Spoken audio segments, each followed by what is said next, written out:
नदियों की ताल से, हवाओं की चाल से मिलती है अक्षय ऊर्जा। दिन रात हर पहर, हर शहर हर नगर, रोशन है जीवन की हर डगर। अक्षय ऊर्जा हम, ये तो है जीवन के संग। कहते हैं जो व्यक्ति हर क्षण में आशा खोजता है उसका भविष्य भी प्रकाशमय होता है। नमस्कार दोस्तों, मैं हूं आपका सूत्रधार अक्षय। स्वागत है आप सभी का ministry of new and renewable energy government of India द्वारा स्पॉन्सर्ड हमारे इस पॉडकास्ट अक्षय ऊर्जा और हम में। दोस्तों, आज के हमारे शो में होने वाला है कुछ खास। आज हम आपको सुनाएंगे लोगों के जीवन की ऐसी कहानियां जहां उन्होंने अपनी दिमागी सूझबूझ से अपने बीते कल की तस्वीर को बदलकर वर्तमान को बेहतर बनाया है और आने वाले कल को संजोया है। अरे अरे अरे, सब कुछ पहले ही बताओगे? थोड़ा तो हमारा भी इंतजार करो। आ गए आप? जी बिल्कुल। धन्य भाग हमारे। हाँ, मेरे बिना शो शुरू भी तो नहीं कर सकते। नमस्कार दोस्तों, मैं हूँ ऊर्जा। मेरी तरफ से भी शो में आप सबको वेलकम। वैसे तुम वर्तमान और भविष्य की बात कर रहे थे, कहीं तुम भी हाथों को पकड़कर भविष्य तो नहीं बताने लग गए हो? नहीं, लेकिन कुछ लोग हैं जो अपनी तकदीर बदलकर अपनी किस्मत खुद लिख रहे हैं और अपने आने वाले भविष्य को बेहतर कल की तरफ ले जा रहे हैं। इसीलिए तो हमारी आज की खास पेशकश का नाम है कल, आज और कल। भाई, नाम तो सच में बहुत खास है, लेकिन तुम्हारी बातें थोड़ी पहेली सी लग रही हैं। तो मैं आपकी पहेलियां अभी सुलझा देता हूँ। आज हम अपने एक्सपर्ट के साथ ऐसे लोगों की हकीकत से रूबरू होंगे जो नवीन और नवीकरणीय ऊर्जा के क्षेत्र में अपने प्रयासों से बड़ी क्रांति लाए हैं। बायोगैस या गोवर्धन गैस को लेकर किए गए उनके कार्यों ने समाज की तस्वीर बदल दी है, जिनके अतुलनीय प्रयासों को कई अवार्डों द्वारा सम्मानित भी किया गया है। इतना सब कुछ?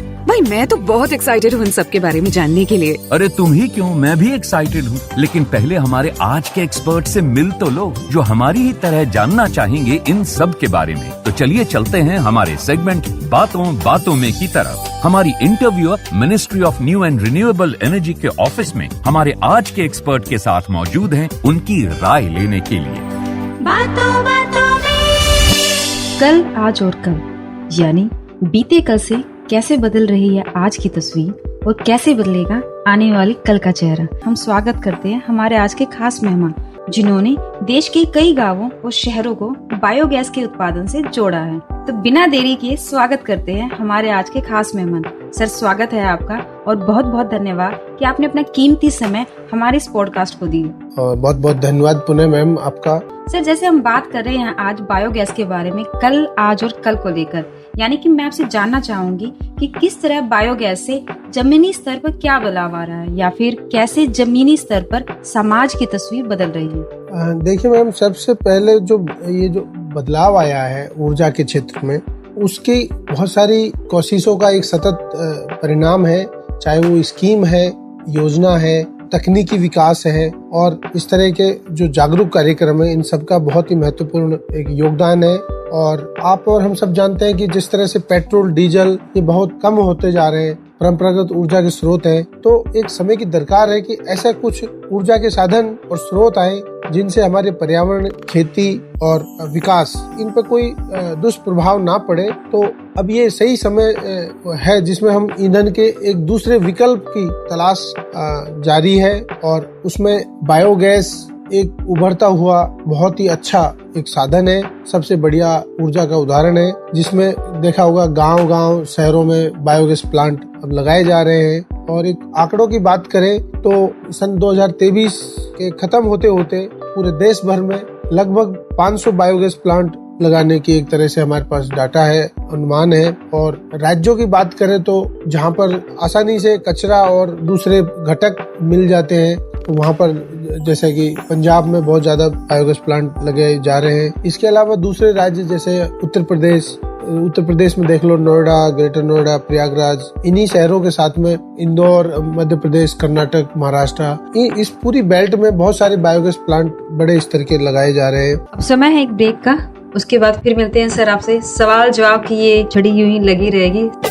अक्षय ऊर्जा हम, ये तो है जीवन के ब्रेक के बाद स्वागत है आपका फिर से। सर, हम बात कर रहे थे बायोगैस को लेकर। तो अगर हम बात करें कि पहला बायोगैस प्लांट देश में कहाँ लगा था और उस टाइम पे क्या रिस्पांस रहा होगा पब्लिक का, कि कैसे लोगों ने अपने रिस्पांस प्रतिक्रियाएं दी होंगी? देखिए, एक तो है बायोगैस और एक है बायोमास जी।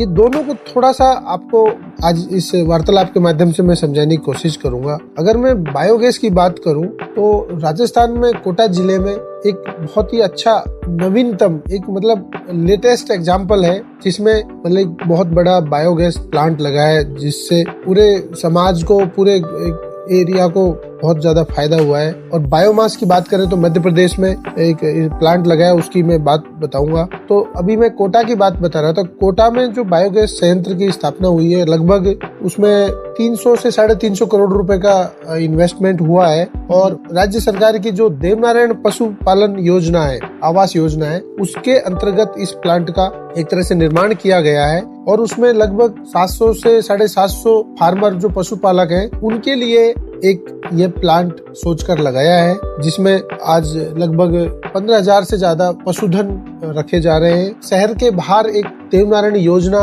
एक कॉलोनी का निर्माण किया है और उसमें जैसे कि 700-750 फार्मर्स को वहाँ पे बसाया गया, उन सबके लिए पूरी फैसिलिटी के साथ में उनको स्थापित किया है।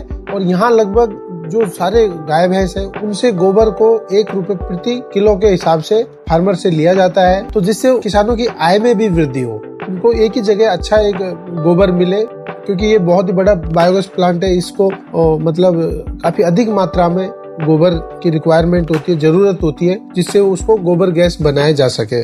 जी जी, आपकी बातों से मुझे ऐसा लग रहा है कि शायद आपने से रिसेंटली ही कोटा को विजिट किया, कि आपने शायद देखा होगा कि किस तरीके से वहाँ पे प्रोसेस किया जाता है। हाँ मैम, उसमें इतना अच्छा सा मतलब मैंने बताया ना कि एक तरफ बायोगैस प्लांट है और उसी के पास में जो 700-750 पशुपालक हैं, उनको उन्होंने आवास प्रोवाइड किया है। और उनमें जो पशु को रखने के लिए एक कैटल शेड, चारा को रखने के लिए एक चारा घर बना के दिया है। और वहाँ दिन में एक बार गोबर को कलेक्ट करते हैं ट्रैक्टर ट्रॉली से, और उसमें एक उसका मापन, उसका तोलना पूरा, मतलब उसमें मात्रात्मक पूरा एक क्वांटिफिकेशन होता है, जिससे कि किस फार्मर ने कितना बायोगैस दिया है, रिकॉर्ड साथ में रहते हैं। और इस तरह से उस गोबर का मापन किया जाता है और साथ में उनको, किसानों को गोबर के बदले गोबर गैस दी जाती है खाना बनाने के लिए। जी जी जी सर, आपकी इन बातों से मुझे भी एक ऐसी आम आदमी की कहानी याद आ रही है, जिन्होंने अपने व्यवसाय को छोड़कर, बिजनेस को छोड़कर, खेती में ही नहीं बल्कि अपने घर में, गाँव में बायोगैस प्लांट को लगाया और पूरे अपने गांव की तस्वीर बदल दी। तो आइए सुनते हैं कल, आज और कल की इस पेशकश में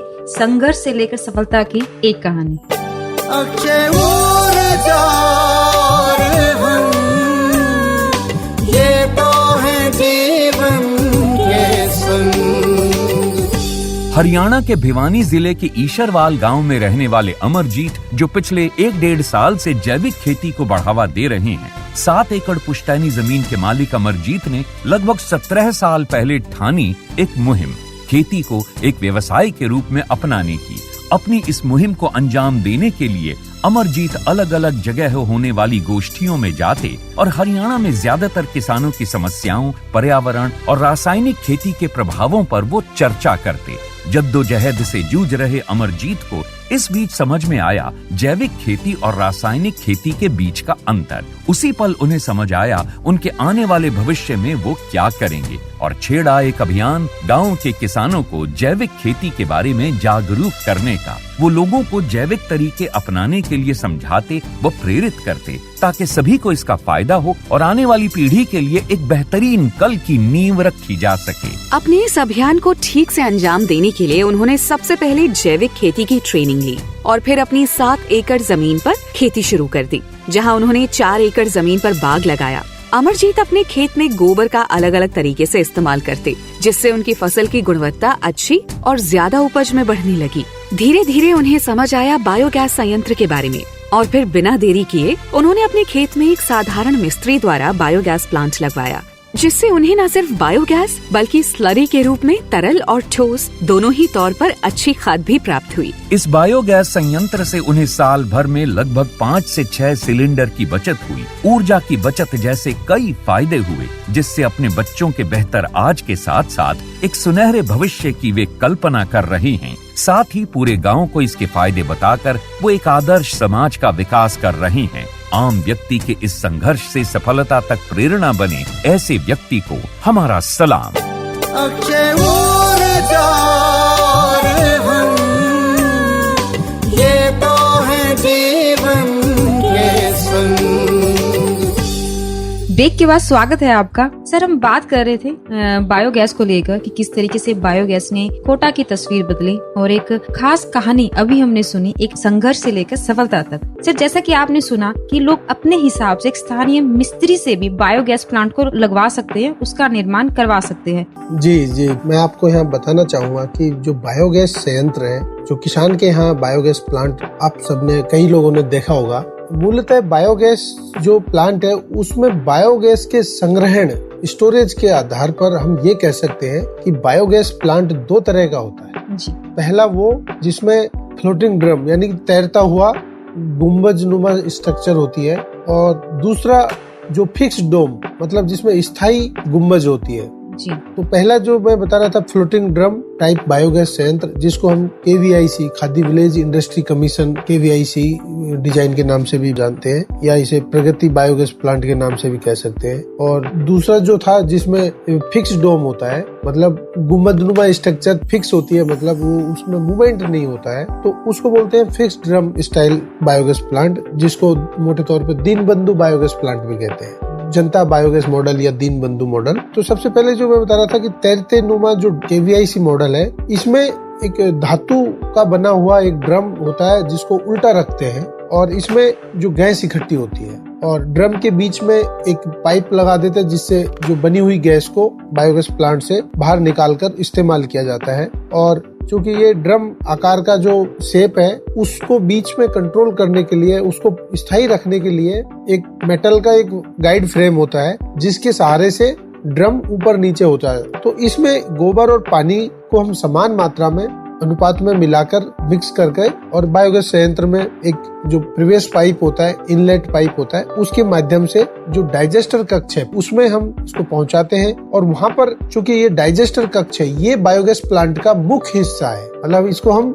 बड़ा इसका सेगमेंट हम कह सकते हैं। मेन जो बायोगैस का एक केंद्र बिंदु है वो पाचन कक्ष है, जिसमें जो पानी और गोबर हमने मिलाकर डाला है उसको पचने में, डाइजेस्ट होने के लिए एक स्पेस देता है, एक माहौल देता है, जिसमें ऑक्सीजन की कमी, हवा की कमी के प्रेजेंस में मतलब एक तरह से डाइजेशन होता है, जिसको हम अपघटन कहते हैं, एनारोबिक डाइजेशन। हवा की अनुपस्थिति में जो गोबर है उसका पचना, जिसके माध्यम से बायोगैस का निर्माण होता है, और स्वतः ही वो बायोगैस जो पहले से रखे हुए ड्रम, उल्टा ड्रम होता है, उसमें इकट्ठी होती रहती है। तो इस तरह का एक बायोगैस को मैं यहाँ समझाने की कोशिश कर रहा हूँ। और चूंकि ये KVIC डिजाइन मेटल का बना होता है, तो थोड़ा सा इसमें बायोगैस हितग्राही को एक ज्यादा खर्चा करना पड़ता है, थोड़ी सी महंगी पड़ती है, लेकिन इसकी जो रख रखाव और इफिशियंसी है, दक्षता है, वो थोड़ी अधिक होती है। जबकि दूसरा जो फिक्स डोम मतलब स्थिर गुंबजनुमा स्ट्रक्चर होती है, उसको जो घरेलू जो भी हमारा एक जो निर्माण मटेरियल होता है, जैसे सीमेंट, रोडी और चिप्स वगैरह, इनसे भी बनाया जा सकता है। तो हम ये कह सकते हैं कि दीनबंधु बायोगैस जो डिजाइन है वो कम लागत में बनकर तैयार हो जाती है। तो सर, जैसे कि आपने मुझे बड़ा डिटेल में समझाया, इनफैक्ट आपने पूरी ऑडियंस को समझाया कि कितने टाइप के होते हैं बायोगैस प्लांट। तो अभी वक्त है एक छोटे से ब्रेक का। अक्षय ऊर्जा हम, ये तो है जीवन के संग। ब्रेक के बाद स्वागत है आपका। तो सर, मैं इसी के साथ मेरा एक सवाल और था कि अगर मान लीजिए मुझे कोई बायोगैस प्लांट लगवाना है, तो क्या मैं किसी जो मेरे मिस्त्री हैं, लोकल जो मिस्त्री है, उनसे इनका निर्माण करवाया जा सकता है या फिर लगवाया जा सकता है? मैं बिल्कुल इस बात को मैं ये कहूँगा कि बायोगैस लगाने में एक कुशल कारीगर की जरूरत होती है, और उसके लिए मंत्रालय ने बायोगैस विकास केंद्र सुचारू रूप से खुले हुए हैं। लगभग 8 बायोगैस विकास केंद्र हैं, जिसको बायोगैस डेवलपमेंट ट्रेनिंग सेंटर बोल सकते हैं। वहाँ पर हमने कुशल श्रमिकों को ट्रेनिंग देने का भी प्रावधान है। तो इसके लिए बहुत ही कुशल कारीगर की जरूरत होती है, तकनीकी उसको ज्ञान होना चाहिए, अन्यथा आपकी बायोगैस जो निर्माण होगी वो कहीं न कहीं लीकेज हो जाएगी, रिसाव हो जाएगी, तो आप प्रॉपर संतुलित मात्रा में जो बायोगैस बनी है वो काम में नहीं ले पाएंगे। ये राज्य स्तर पर इनकी सारी लिस्ट अवेलेबल है, उपलब्ध है, और वो मिल जाते हैं। तो इसके लिए जो कुशल कारीगर हैं उनसे आप बायोगैस का निर्माण करवाएं, जिसमें बहुत ही प्राथमिक स्तर की जो सावधानियां हैं, जैसे कि आपका जो जमीनी स्तर है वो एक समान लेवल समतल जगह हो। सर, जैसा कि हमने निर्माण के बारे में जाना और बाकी हमने इसके प्रकार के बारे में जाना, अब हम सब ये जानते हैं कि बायोगैस में उत्पादित जैविक खाद का उपयोग खेतों में कर देते हैं। तो अगर हम आर्थिक स्थिति के लिहाज से बात करें तो जैविक खाद और रासायनिक खाद में क्या इनमें अंतर देखा जा सकता है? मैडम, बायोगैस संयंत्र से बायोगैस जो प्रमुख घटक है वो हमने रसोई में गैस खाना बनाने के लिए काम में ले लिया, और बायोगैस से जो सह उत्पाद, मतलब जो हम पानी और गोबर का जो एक घोल डालते हैं बायोगैस में, तो एक तरफ तो गैस बन जाती है, दूसरी तरफ उसका जो सह उत्पाद है वो बहुत ही उर्वरक और मृदा के लिए एक तरह से पोषण का काम करता है, जिसको हम बायोगैस सैलरी बोलते हैं। और वो पाचित घोल जो होता है उसमें बहुत सारे न्यूट्रिएंट या पोषक तत्वों से भरपूर होता है, और वो लगभग सारे पोषक तत्व जो भी हमारे एक अच्छे फसल के लिए जरूरी है उन सबको संतुलित मात्रा में जमीन को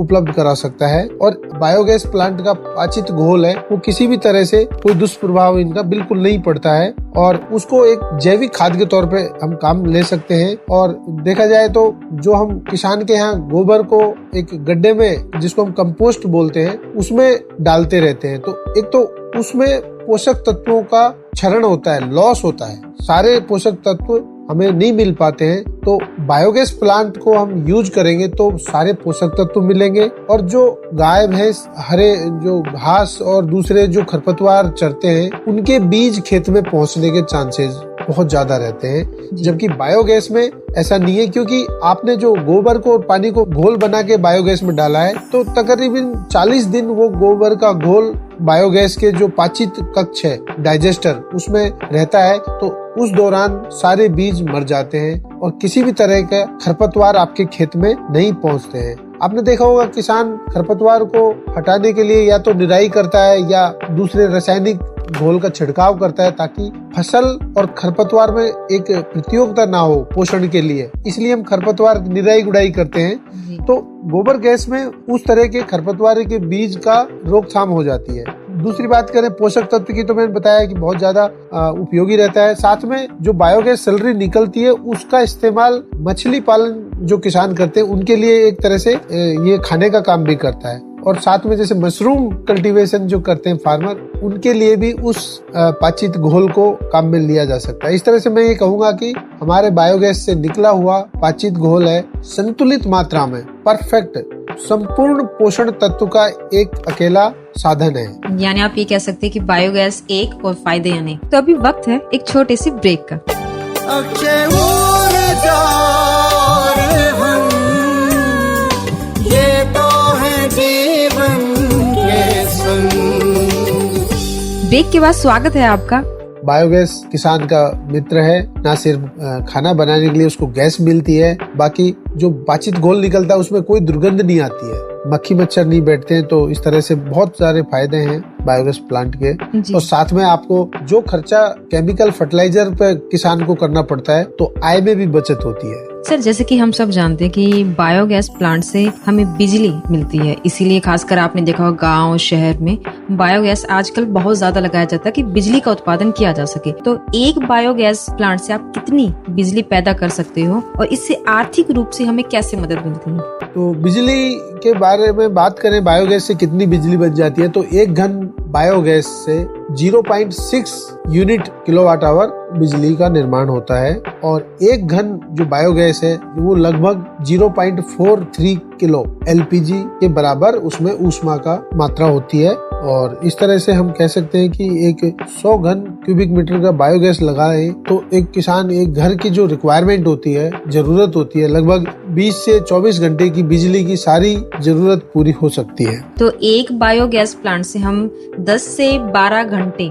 बिजली का उत्पाद करके एक दिन की किसान बिजली यूज कर सकता है। हाँ। हम ऐसा कह सकते हैं। समय है एक ब्रेक का, उसके बाद फिर मिलते हैं सर आपसे। अक्षय ऊर्जा हम, ये तो है जीवन के संग। ब्रेक के बाद स्वागत है आपका फिर से सर हम बात कर रहे थे बायोगैस को लेकर। एक अगर 100 घन क्यूबिक मीटर बायोगैस है तो उससे आपके जो 20 से 25 घंटे जो बिजली का रिक्वायरमेंट है किसान का, या और लगभग 5 किलोवाट ऊर्जा का उत्पादन हो सकता है। अगर हम जितने ज्यादा एक गांव के अंदर हम बहुत ज्यादा प्लांट लगा देते तो एक बायोगैस प्लांट अगर उसकी उत्पादन क्षमता बढ़ती है तो इसी तरीके से वो पूरे गांव को रोशन कर सकते हैं। हाँ, इसमें कोई दोहराई नहीं है मैम, लेकिन जब बायोगैस से बिजली बनाते तो उसमें थोड़ा सा लॉस, एनर्जी का लॉस होता है। और इस तरह से हम ये कह सकते हैं कि प्रतिदिन अगर 1000 किलोग्राम हमारे पास कचरा है और उससे एक गांव या एक ढाणी का जो बायोगैस पावर प्लांट बनाते हैं तो लगभग 1000 कचरे से 180 क्यूबिक मीटर बायोगैस का निर्माण होता है और वो बायोगैस लगभग 600 किलोवाट बिजली का उत्पादन मोटे तौर पे कर देता है, जो एक उस गांव की रोशनी और दूसरे जो लाइट है उनकी रिक्वायरमेंट को पूरा करने में सफल होता है। जी जी बिल्कुल ठीक कहा सर आपने, क्योंकि कुछ ऐसा ही कर रही है छत्तीसगढ़ की कुछ महिलाएं जिन्होंने बायोगैस प्लांट लगाकर बिजली का उत्पादन किया और गाँव के घर घर तक बिजली को पहुँचाया। तो कल, आज और कल की इस खास पेशकश में आइए सुनते हैं उनकी कहानी। अक्षय ऊर्जा हम, ये तो है जीवन के संग। छत्तीसगढ़ राज्य के बिलासपुर जिले के दूरस्थ वन ग्राम जुहली की महिलाओं ने कुछ ऐसा कर दिखाया जिससे उनकी सराहना आज पूरा राज्य करता है। ट्राइबल जनजाति की इन महिलाओं ने अपनी परिस्थितियों से लोहा लेते हुए ठाना एक संकल्प पूरे गांव को रोशन करने का। केंद्र सरकार की राष्ट्रीय बायोगैस योजना से प्रेरित इन महिलाओं ने बायोगैस संयंत्र की स्थापना की है। गांव में 10-10 घन मीटर के 2 बायोगैस संयंत्र लगाए गए। दोनों संयंत्र की कमान इन महिलाओं ने अपने हाथों में ली। प्रक्रिया के दौरान ये सभी महिलाएं सुबह गोबर इकट्ठा करती हैं और इस संयंत्र में डालती, जिससे शुरुआत हुई बिजली उत्पादन की। अपने संकल्प को पूरा करने के लिए इन महिलाओं ने घरों तक बिजली पहुंचाने का काम शुरू किया, जिससे ग्रामीणों की बिजली से निर्भरता कम हुई और आर्थिक रूप से समृद्धि भी हुई।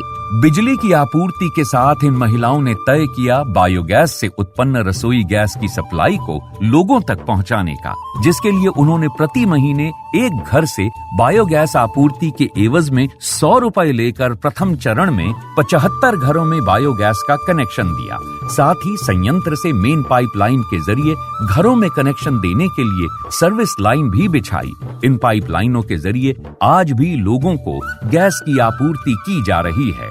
आदिवासी बहुल गांव जुहली में केंद्र सरकार की योजना के जरिए आत्मनिर्भरता और स्वावलंबन की कहानी लिख रही ये महिलाएं बायोगैस संयंत्र से निकलने वाले बायो प्रोडक्ट का उपयोग खाद के रूप में भी कर रही हैं, जिसके अंतर्गत 1 किलोग्राम से लेकर 5 किलोग्राम का पैकेट तैयार कर बाजार में बिक्री के लिए भेजा जाता है। घरों में गार्डन विकसित करने वाले या फिर सरकारी कार्यालयों में विकसित गार्डन में बायो प्रोडक्ट से बनी खाद का उत्पादन होने के कारण इस क्षेत्र में रोजगार में भी वृद्धि हुई है।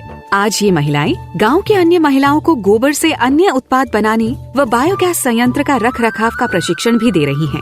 नवीन और नवीकरणीय ऊर्जा मंत्रालय की ये योजना छत्तीसगढ़ में एक अनूठी तस्वीर उभर कर सामने आई है। अक्षय ऊर्जा हम, ये तो है जीवन के संग। भाई वाह, आत्मनिर्भरता और नारी सशक्तिकरण का एक अनोखा संगम पेश कर रही है छत्तीसगढ़ की यही महिलाएं, जिन्होंने अपने बीते कल के अनुभव से सीखकर अपने आज और कल को बेहतर बनाया है। साथ ही गांव और जिले की बुनियादी जरूरतों को पूरा करके पूरे जिले को स्वावलंबी भी बनाया है। तो सर, अगर मैं आपसे जानना चाहूँ कि कोई किस्सा जो आपको याद हो, जो आज आप हमारे साथ बांटना चाहे, जो एक मोटिवेशनल के तौर पर लोगों के सामने पेश हो। बायोगैस आज गाँव में किसानों के जीवन में एक बहुत ही अभिन्न हिस्सा बनकर उभर के आया है। और मैंने अपने यात्रा के दौरान मध्य प्रदेश राज्य की मैं एक एग्जांपल देना चाहूँगा कि जहाँ पर बायोगैस को वो किसान बहुत ही दिनों से यूज कर रहा था और अपने बेटी की शादी में उन्होंने बायोगैस को एक उपहार के तौर पे बेटी की ससुराल में लगाने की इच्छा जाहिर की और लगाया फाइनली। उससे आप समझ सकते हैं कि बायोगैस किस तरह से महिलाओं सशक्तिकरण को, स्वच्छता को या ऊर्जा की आत्मनिर्भरता की कहानी बताता है। और जैसे कि आप जानते हैं कि जो भी कचरा, गीला कचरा, इनसे बायोगैस बनाकर किस तरह से न सिर्फ कचरे का ही एक निस्तारण होता है बल्कि ऊर्जा, आय, सफाई, तो इस स्वास्थ्य का देखो, अब धुआं धूल मिट्टी से बचेंगे। चूल्हे में आप देखिए, चूल्हे में जब लकड़ी जलाते हैं किस तरह से गृहिणी को खासकर बारिश और सर्दी में जो चूल्हा जलाने में मुश्किलें आती हैं, उनकी आंख संबंधी, फेफड़े संबंधी, श्वसन संबंधी बीमारियां होती हैं। तो इन समस्याओं का समाधान हमारे बायोगैस में निहित है और इसीलिए मतलब बायोगैस आज एक उभरता हुआ गाँव में, देश के हर किसी भी राज्य में, किसी भी छोटे छोटे उन शहरों में, गाँव में देखिए बायोगैस में बहुत सारा विकास हुआ है, इसकी तकनीकी में विकास हुआ है और इसको लोग अपनाने लगे। चाहे आप पंजाब की बात करें,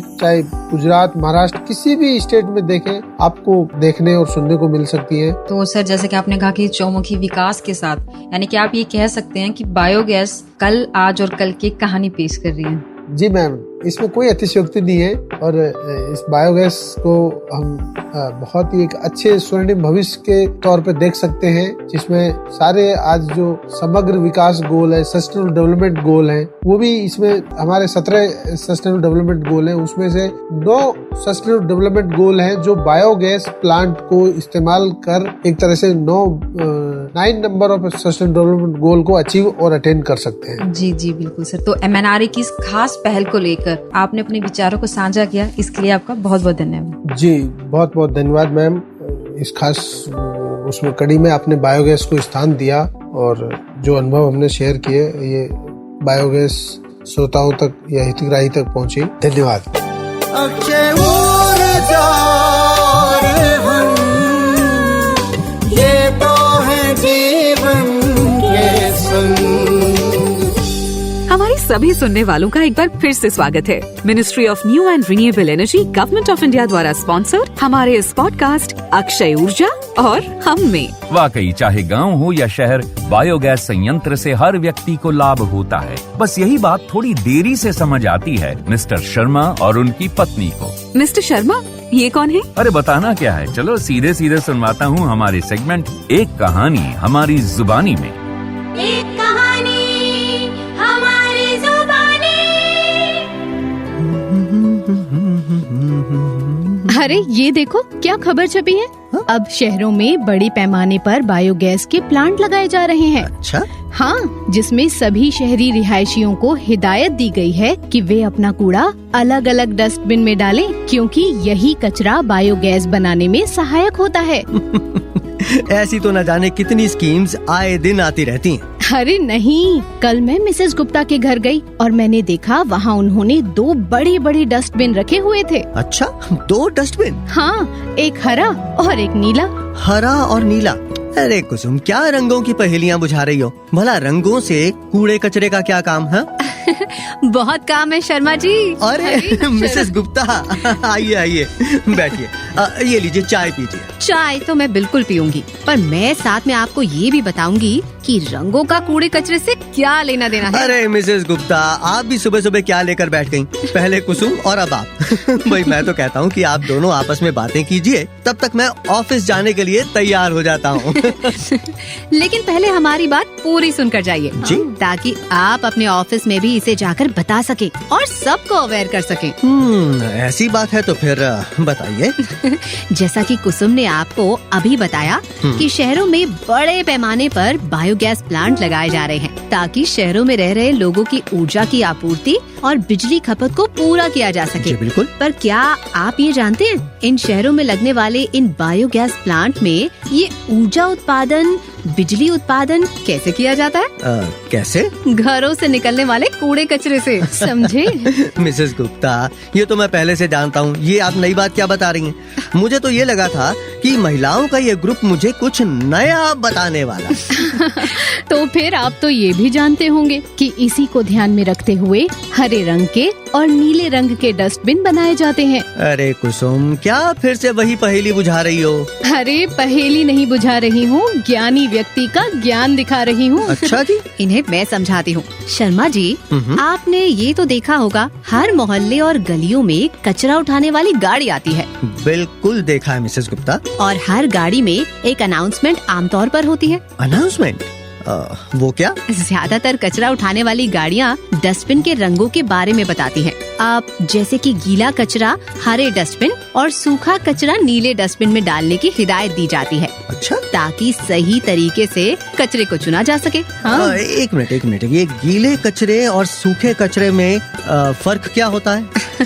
गीले कचरे में शामिल होता है रसोई का सारा कचरा, जैसे सब्जियों के छिलके, इस्तेमाल की हुई चाय, फल, बचा हुआ भोजन आदि। जबकि सूखे कचरे में शामिल होता है कागज, कांच, प्लास्टिक, कार्डबोर्ड, स्टाइरोफोम, रबर, धातु, खाद्य पैकेजिंग सामग्री, एल्युमिनियम फॉइल, टेट्रा पैक आदि। अच्छा। इसीलिए इन दोनों को हमेशा अलग अलग डस्टबिन, यानी गीला कचरा हरे डस्टबिन में और सूखा नीले डस्टबिन में डालना चाहिए।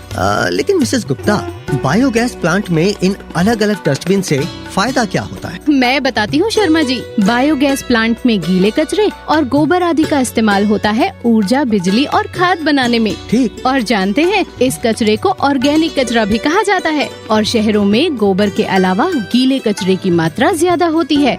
बिल्कुल ठीक कहा कुसुम। इसीलिए अगर हम अलग अलग डस्टबिन का इस्तेमाल करेंगे तो गीला कचरा इकट्ठा होने के बाद सीधा प्लांट में जाता है। और अगर ऐसा ना किया गया तो? शर्मा जी, ऐसा ना करने पर कचरा रिसाइकिल प्लांट पर पहले दोनों की अलग अलग पहचान की जाती है। और इस प्रक्रिया के दौरान आधे से ज्यादा गीला कचरा वेस्ट चला जाता है, यानी बायोगैस प्लांट तक पहुंचता ही नहीं। अरे, इस तरीके से तो मैंने पहले कभी सोचा ही नहीं। देर आए पर दुरुस्त आए शर्मा जी। अच्छा मिसेस गुप्ता, मुझे ये बताइए कि क्या इन दो डस्टबिन के अलावा कोई और भी कचरा होता है? होता है ना। डायपर, सैनिटरी नैपकिन, मेडिकल पट्टियाँ, टिश्यू पेपर, रेजर, प्रयोग में लाई हुई सिरिंज, ब्लेड, सलाइन की बोतलें, जिसे बेकार कचरा कहा जाता है, इसे हमेशा लाल डस्टबिन में डालना चाहिए। तो क्या इस कचरे को भी कचरा उठाने वाली गाड़ी को दे देना चाहिए? जहाँ तक हो सके इस डस्टबिन का कचरा कूड़ा उठाने वाली गाड़ी को देने से बचना चाहिए। और अगर देना भी पड़े तो इसे अलग से रखना चाहिए ताकि ये बाकी के साथ मिक्स ना हो। अच्छा मिसेस गुप्ता, अगर कूड़ा उठाने वाली गाड़ी को ये कचरा ना दें तो फिर इसके साथ हम क्या कर सकते हैं? कोशिश करनी चाहिए कि इसे आप खुद डिस्पोज कर दें या फिर किसी रिसाइकिल प्लांट में जाकर इसे देना चाहिए, क्योंकि उन्हीं के पास इसे उपयोग में लाने के सही तरीके होते हैं। अगर हम सब कचरे का भेद समझ लेंगे तो बायोगैस मिलने के साथ साथ हमारा पर्यावरण भी प्रदूषण रहित होगा। जी बिल्कुल। और अगर आप बायोगैस के बारे में जानकारी लेना चाहते हैं तो उनकी वेबसाइट biogas.mnre.gov.in पर जाकर चेक कर सकते हैं। ओहो। जहां बायोगैस को लेकर तमाम जानकारियां मौजूद हैं। biogas.mnre.gov.in पर? जी। ठीक है। अब समझे शर्मा जी, शहरों में लगाए जा रहे बायोगैस प्लांट की अहमियत। बिल्कुल मिसेस शर्मा, समझ गए और बहुत अच्छी तरह समझ गए। और अब आज ही ये सारी जानकारी हम अपने ऑफिस में जाकर भी देंगे ताकि वो लोग भी जान सकें कचरे का भेद और बायोगैस के उत्पादन के बारे में। अक्षय ऊर्जा हम, ये तो है जीवन के संग। हमारे सभी सुनने वालों का एक बार फिर से स्वागत है। Ministry of new and renewable energy, government of India द्वारा स्पॉन्सर्ड हमारे इस पॉडकास्ट अक्षय ऊर्जा और हम में। भाई शर्मा जी भी जान गए और हम भी जान गए। दोस्तों, इसी के साथ हम धन्यवाद करते हैं हमारे खास मेहमान का, जिन्होंने अक्षय ऊर्जा और हम की खास पेशकश कल, आज और कल में हमारे साथ शिरकत की और लोगों के अनुभवों को सुना और साथ ही बायोगैस ने कैसे सुनहरे भविष्य की राह दिखाई है, इस पर भी अपने विचारों को बांटा। बहुत बहुत धन्यवाद सर आपका। तो आज आपने देखा कि कैसे लोगों ने अपने प्रयासों से बायोगैस के उत्पादन को अंजाम दिया है। चाहे हरियाणा के अमरजीत सिंह हो या छत्तीसगढ़ की वो तमाम महिलाएं जो आत्मनिर्भरता की एक जीती जागती मिसाल हैं। बिल्कुल, उनके सफलता भरे प्रयासों को न केवल हम बल्कि पूरे देश में सराहा जा रहा है। सिर्फ वे ही क्यों, मध्य प्रदेश के सुपरमेसन कहे जाने वाले राजा राम गुजरात का मेथन जिला, उड़ीसा का Karunalaya leprosy care centre, Jharkhand का Xavier school of management, Mumbai से लेकर बेंगलुरु तक ऐसे तमाम किस्से आपको हकीकत से रूबरू करवाते हैं। साथ ही करते हैं पेशकश एक ऐसे आत्मनिर्भर भारत की जो आज पूरे विश्व में सफलता का नया परचम लहरा रहा है। उम्मीद करते हैं इन्हें सुनकर आप भी बायोगैस प्लांट लगाने के लिए प्रेरित हुए होंगे, जिससे आप भी अपने आज को बेहतर बनाकर आने वाले कल को बना सकते हैं और भी बेहतर। और अगर आप भी इसके बारे में और जानकारी चाहते हैं, इसकी प्रक्रिया के बारे में, सब्सिडीज के बारे में, तो आपका काम हो गया और भी आसान।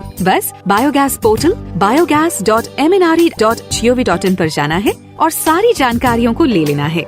बिल्कुल, नवीन और नवीकरणीय ऊर्जा मंत्रालय बायोगैस के क्षेत्र में देश को लगातार आगे बढ़ा रहा है। इसी विश्वास के साथ मैं आशा करता हूं कि आज की हमारी ये खास पेशकश बायोगैस की यात्रा में आपको भी शामिल होने के लिए प्रेरित करेगी। अब हमें दीजिए इजाजत, फिर मिलेंगे एक और नए शो के साथ, सुनेंगे और सुनाएंगे कुछ नए किस्से और कहानियाँ। तो सुनना न भूलिएगा ministry of new and renewable energy, government of India द्वारा स्पॉन्सर्ड हमारी इस पॉडकास्ट सीरीज अक्षय ऊर्जा और हम के नेक्स्ट एपिसोड को। तो फिर मिलेंगे, बाय बाय। अक्षय ऊर्जा